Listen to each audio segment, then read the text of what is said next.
Guys, welcome to HardReset.Info channel. Today I have Oukitel WP50 and I want to show you how manage your Google passwords on this device.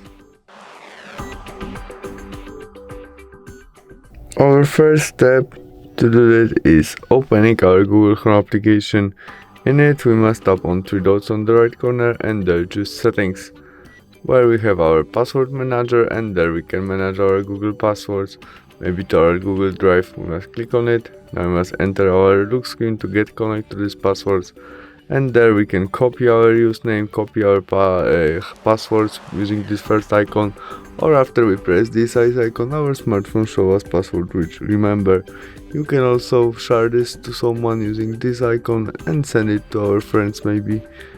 The next step which we can do with it is edit it by tap on edit, and there we can customize something in username, passwords or node.